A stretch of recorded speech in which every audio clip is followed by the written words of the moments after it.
Hello everyone. आज हम symmetrical networks discuss करेंगे। हालांकि इसको हमने डिस्कस कर लिया है, बट इसको अब डिटेल में पढ़ना है सिमेट्रिकल नेटवर्क्स को। तो आई होप आप लोगों ने इसके पहले वाला लेक्चर देखा होगा, वहाँ से आपको सिमेट्रिकल नेटवर्क का कॉन्सेप्ट पहले से ही क्लियर होगा। तो सिमेट्रिकल नेटवर्क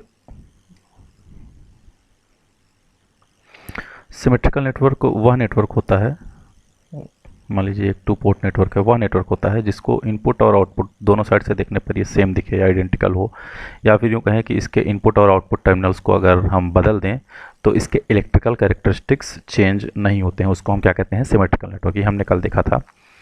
अब ये इलेक्ट्रिकल कैरेक्टरिस्टिक्स जो हमने कहा कि इसके इलेक्ट्रिकल कैरेक्टरिस्टिक्स प्रभावित नहीं होते हैं, वो इलेक्ट्रिकल कैरेक्टरिस्टिक क्या हैं? तो सिमेट्रिकल नेटवर्क के दो इलेक्ट्रिकल कैरेक्टरिस्टिक्स होते हैं। इलेक्ट्रिकल कैरेक्टरिस्टिक्स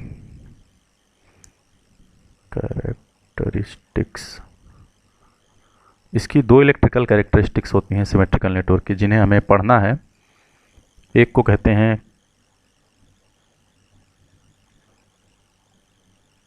कैरेक्टरिस्टिक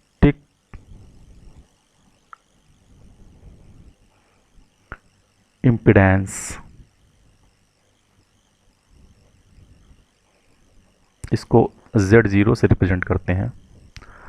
और सेकंड जो कैरेक्टरिस्टिक है इसकी, उसे कहते हैं प्रोपगेशन कांस्टेंट।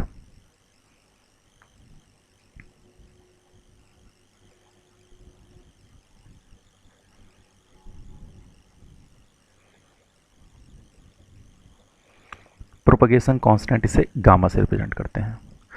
तो सिमेट्रिकल नेटवर्क के दो इलेक्ट्रिकल कैरेक्टरिस्टिक्स हैं, कैरेक्टरिस्टिक इम्पीडेंस पहला, और दूसरा प्रोपगेशन कांस्टेंट। इसे हम एक एक करके पढ़ते हैं। तो पहले हम देखते हैं कैरेक्टरिस्टिक इम्पीडेंस को। What is characteristic impedance? Characteristic impedance Z0, इसे Z0 या Z0 से रिप्रेजेंट करते हैं। तो इसको कैसे डिफाइन करेंगे?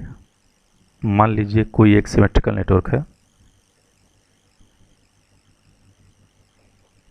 2 पोर्ट नेटवर्क है। ये कैस्केड में कनेक्ट है। कैस्केड मतलब एक का आउटपुट दूसरे के, इसका आउटपुट दूसरे के इनपुट से कनेक्टेड है, और इसी तरीके से दूसरे का आउटपुट तीसरे के इनपुट से कनेक्टेड है, और ऐसे ये प्रोसेस चल रहा है, तीसरे का चौथे से, चौथे का पांचवें से, कहाँ तक? To infinity.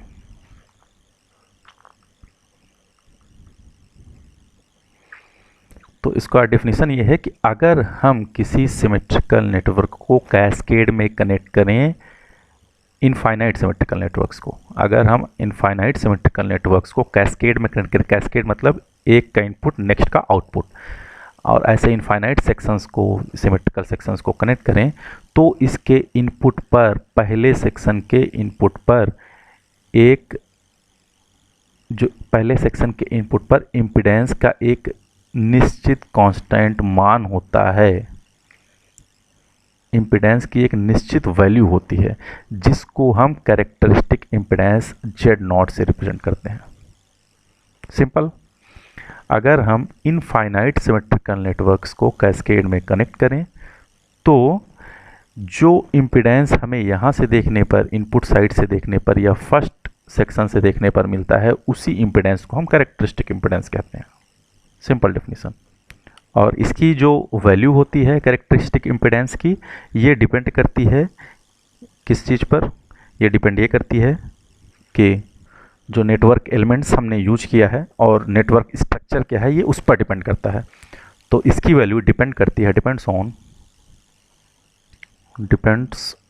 On network elements and its structure.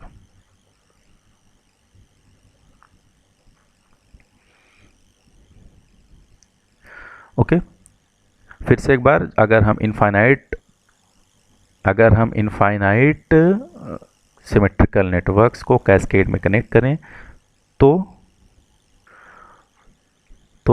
First network के इनपुट टर्मिनल्स पर इम्पीडेंस की एक निश्चित वैल्यू होती है जिसको हम कैरेक्टरिस्टिक इम्पीडेंस Z0 कहते हैं या Z0 कहते हैं, और इसकी वैल्यू डिपेंड करती है नेटवर्क एलिमेंट और इसके स्ट्रक्चर पर।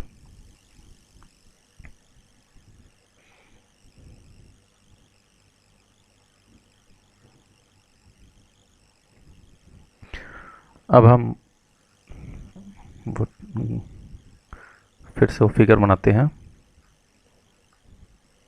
हमने इनफाइनाइट सेक्शन ऐसे यूज किया हुआ है, एक कैस्केड में इसको कनेक्ट किया हुआ है।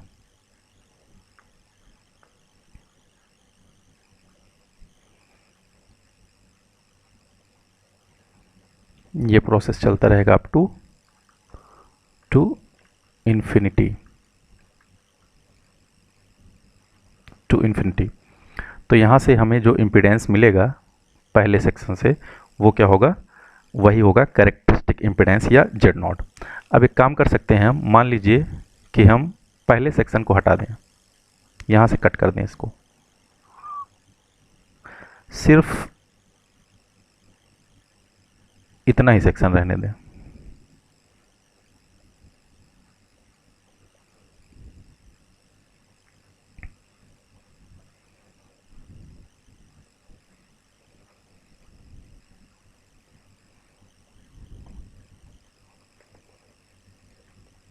To infinity. तो यहां पर हमने 1 सेकंड, यहां पर हमने इसको पहले सेक्शन को हटा दिया। अभी भी इसको पहले सेक्शन को हटाने पर भी, अब ये बताइए इसमें कितने सेक्शंस हैं। अभी इनफाइनाइट तक गया है तो अभी भी इसमें इनफाइनाइट सेक्शंस हैं। तो अभी भी हम यहाँ से अगर देखेंगे तो हमें कितना इम्पीडेंस मिलेगा, Z0 ही मिलेगा, कैरेक्टरिस्टिक इम्पीडेंस के बराबर मिलेगा। क्यों? क्योंकि अभी भी इसमें इनफाइनाइट सेक्शन है, भले हमने पहले वाले सेक्शन को कट कर लिया। ओके, यहाँ पर हमें कितना इम्पीडेंस मिलेगा, Z0। इसका मतलब यहाँ से अगर हम देखते तो हमको अभी भी यहाँ पर Z0 मिलता, क्योंकि यहाँ पर इनफाइनाइट इम्पीडेंस है। तो हम इसको ओवरऑल, इस पूरे को हम कुछ ऐसे भी बना सकते हैं कि सिर्फ पहला वाला सेक्शन लें और यहाँ से जो जितनी भी चीज़ें कनेक्टेड हैं उनका इम्पीडेंस कितना है, यहाँ से जितनी चीज़ें कनेक्टेड हैं उनका इम्पीडेंस हमने देखा Z0 है। तो अगर हम उसको यहाँ पर सिर्फ Z0 लगा दें, Z0 इम्पीडेंस लगा दें, तो अभी भी अगर हम यहाँ से देखेंगे तब भी हमें Z0 ही मिलेगा यहाँ से। क्यों?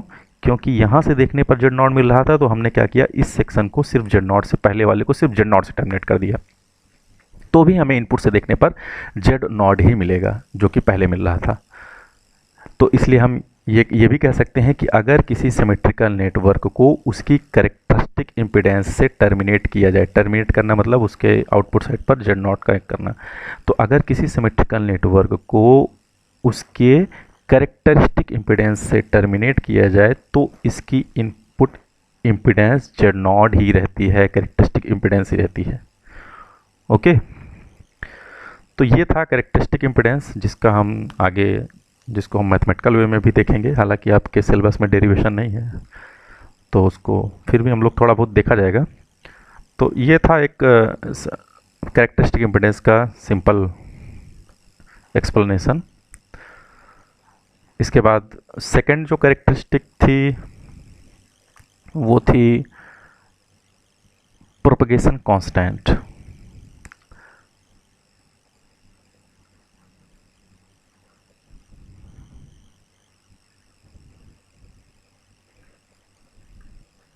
इसे गामा से रिप्रेजेंट करते हैं।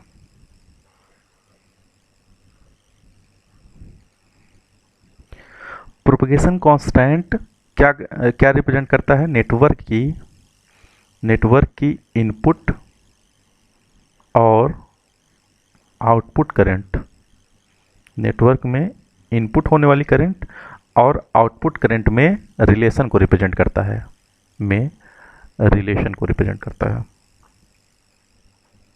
कौन? Propagation constant.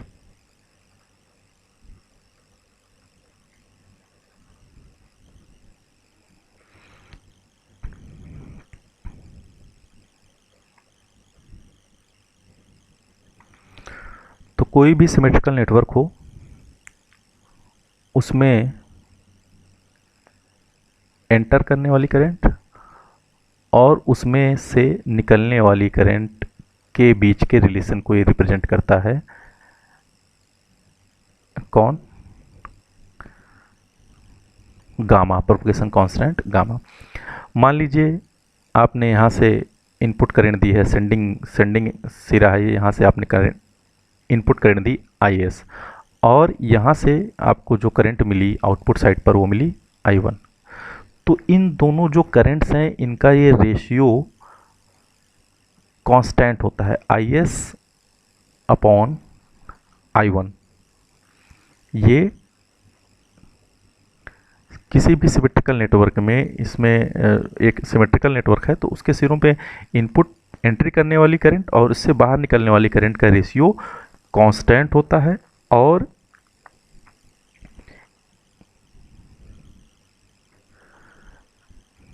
इनका रेशियो कांस्टेंट होता है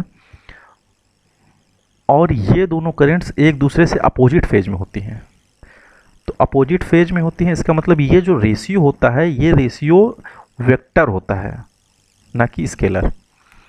और ये रेशियो ही क्या होता है, e to the power gamma से रिप्रेजेंट किया जाता है इस रेशियो को, e to the power gamma. और ये रेशियो क्या होता है, वेक्टर होता है। अब मान लीजिए ये आपने बना दिया ये एक सेक्शन। अब इसी तरीके से मान लीजिए इसके साथ आपका ये सिमेट्रिकल नेटवर्क और भी लगे हुए हैं। यहाँ इस वाले में I1 इनपुट करेगी तो यहाँ से क्या निकलेगी I2। तो यहाँ पर क्या होगा I1 और I2, इस वाले के लिए अगर बात करें इस सेक्शन के लिए, इस सेक्शन में भी तो वही चीज़ लागू होगी कि इससे इंटर करने वाली करंट और इससे बाहर जाने वाली करंट का रेशियो भी एक कांस्टेंट होगा। तो इसमें एंटर करने वाली करंट है I1 और यहाँ से बाहर जाने वाली करंट क्या है I2। इनका रेशियो भी कांस्टेंट होता है और वो कांस्टेंट क्या होता है e to the power gamma. Okay, इसी तरीके से ये भी समान सेक्शन है अगला वाला। यहाँ पर I2 इंटर कर रही है और I3 निकल रही है, तो इसको हम क्या लिख सकते हैं, यहाँ पर e to the power gamma क्या होगा I2 डिवाइडेड बाई I3। मान लीजिए इसमें ऐसे ही n सेक्शंस हैं, तो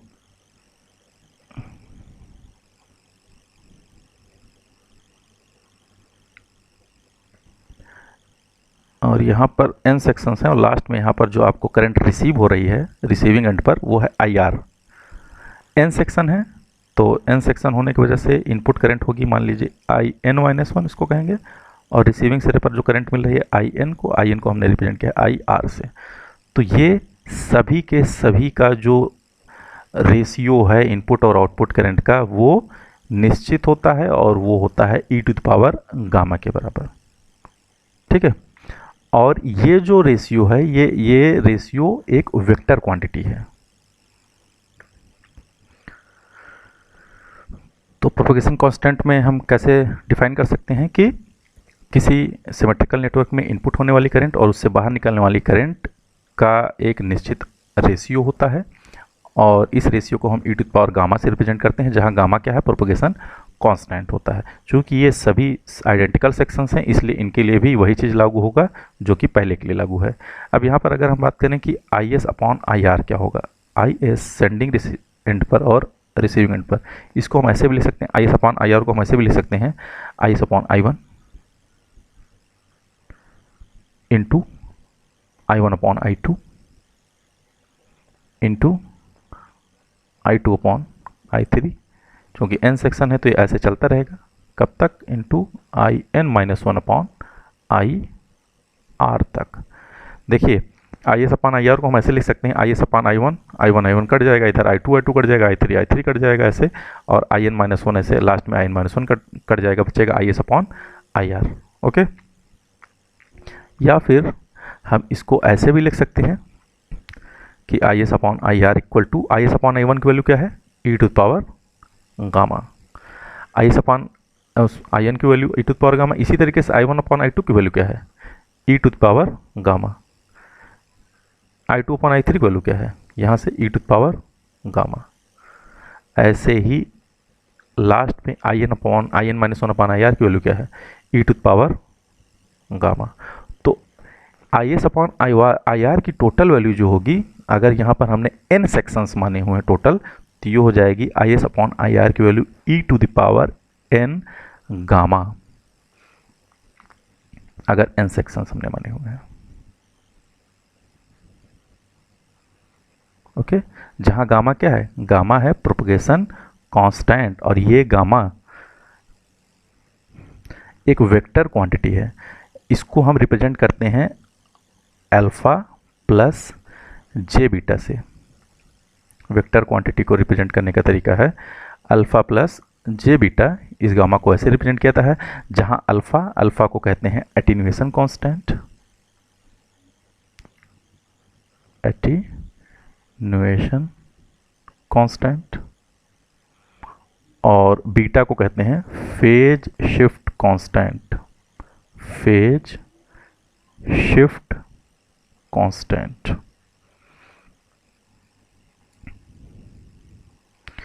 तो e to the power gamma क्या हुआ, e to the power gamma हुआ e to the power alpha plus J beta, या फिर इसको ऐसे भी लिख सकते हैं e to the power alpha into e to the power j beta.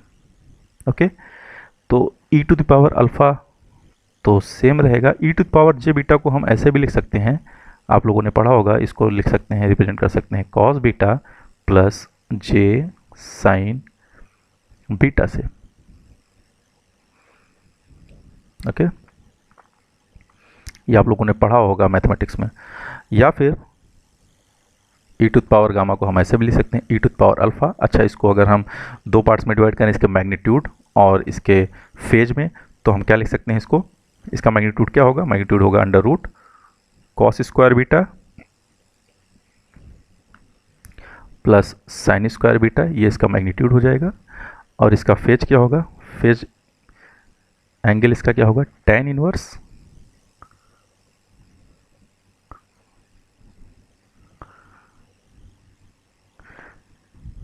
Sign beta upon cos beta. तो ये हो जाएगा e to the power gamma equal to e to the power alpha.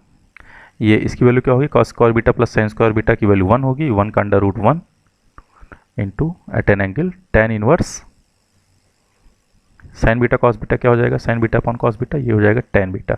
तो टोटल हम इसको ऐसे रिप्रेजेंट कर सकते हैं e to the power gamma is equal to e to the power alpha at an angle beta. ये phase angle represent करेगा, phase shift constant.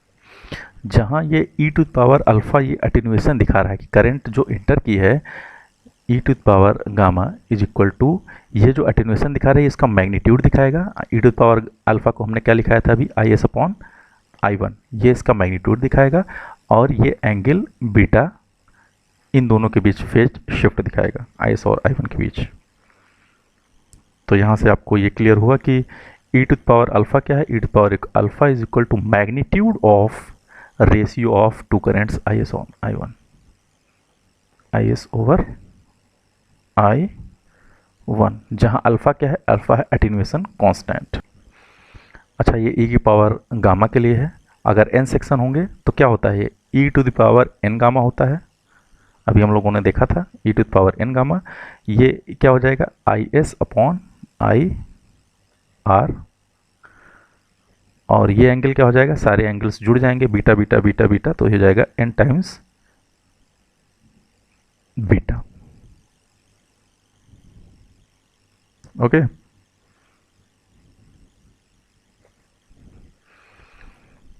तो ये हुआ आपका e to the power n gamma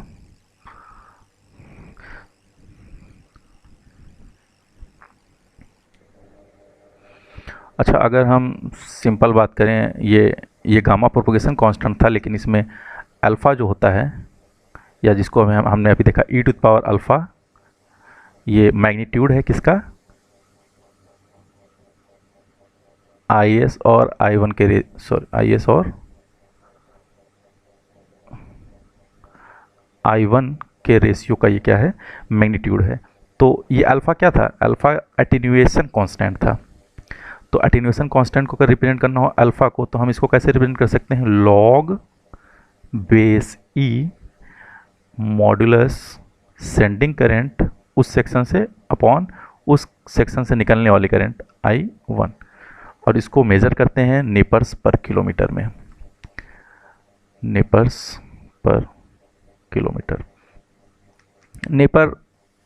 नेपर जो होता है ये दो मैग्नीट्यूड के रेशियो को मेजरमेंट करने के लिए नेपर्स का यूज किया जाता है, और ये नेचुरल लॉगरिथम है। इसको आप चाहें तो लॉग बेस 10 में कन्वर्ट कर सकते हैं। बस लॉग बेस 10 में कन्वर्ट करने के लिए इसको 2.303 से मल्टीप्लाई करना होता है, तो ये कन्वर्ट हो जाता है लॉग बेस 10 में, log base 10 I S upon I one nepers पर किलोमीटर। ये अल्फ़ा क्या है, गामा का पार्ट है, gamma equal to alpha plus J beta था। तो जहाँ अल्फ़ा क्या है, अल्फ़ा है एटेन्यूएशन कांस्टेंट, एटेन्यूएशन कांस्टेंट जिसकी वैल्यू आपने ये देखी, और जिसको रिप्रेजेंट करते हैं नेपर्स पर किलोमीटर में।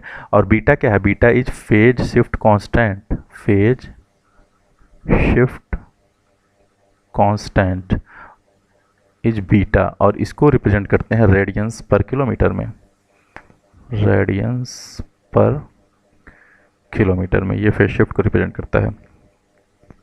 तो ये थे आपके दोनों electrical characteristics of symmetrical networks, जिसमें हमने आपने देखा कि Z नॉट होता है और Z not is propagation constant, sorry characteristic impedance, और प्रोपगेशन कांस्टेंट होता है gamma, gamma is vector quantity, जिसको अल्फा प्लस जे बीटा के रूप में भी हमने देखा था। अब एक टॉपिक और है आपका इंसर्शन लॉस, ये भी देख लीजिए, इंसर्शन लॉस।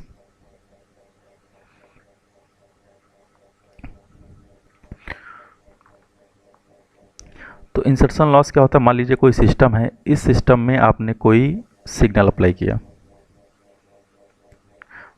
तो ये मान लीजिए ये कोई सिस्टम या कंपोनेंट है, कोई सिस्टम है या कंपोनेंट है कोई, इसमें आपने क्या अप्लाई किया, कोई सिग्नल अप्लाई किया। तो इस सिस्टम में इस सिग्नल के कुछ पावर का कुछ ना कुछ हिस्सा कुछ लॉस होता है, इसके कोई भी कारण हो सकता है जिसकी वजह से इस सिग्नल का कुछ ना कुछ हिस्सा इसमें लॉस होता है। तो ये जो सिग्नल इस सिस्टम में ट्रैवल किया है, जिससे इसमें इसके पावर में कुछ लॉस हुआ, इसी लॉस को ही हम क्या कहते हैं, इंसर्शन लॉस कहते हैं। तो insertion loss is nothing but the loss of power due to travelling of a signal into a system. Okay, तो इसी लॉस को हम क्या कहते हैं, इंसर्शन लॉस। मान लीजिए सेंडिंग, हमने जो पावर हमारी जो हमारी सेंडिंग या ट्रांसमिटेड पावर थी वो P1 थी, P1 इज ट्रांसमिटेड पावर और P2 है हमारी रिसीव्ड पावर। तो जो इंसर्शन लॉस होगा इस केस में, तो जाहिर सी बात है कि जब पावर लॉस होगा तो P2 की वैल्यू कम होगी। तो इंसर्शन लॉस जो होगा उसको हम रिप्रेजेंट करते हैं डेसिबल में। तो पावर का अगर लॉस है तो ये 10 log बेस 10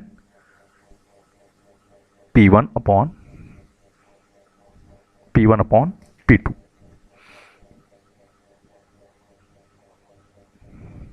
डेसिबल, जहाँ P1 क्या है, सेंट करंट ट्रांसमिटेड, और P2 क्या है, रिसीव्ड करंट। तो इस तरीके से ये आज का जो टॉपिक था वो एंड होता है। अब नेक्स्ट टॉपिक हम कल पढ़ेंगे। आप लोग नोट्स वगैरह बना लीजिए, नोट्स मैंने आपको ग्रुप में भी भेजी है, नोट्स उससे बना लीजिएगा। Thank you.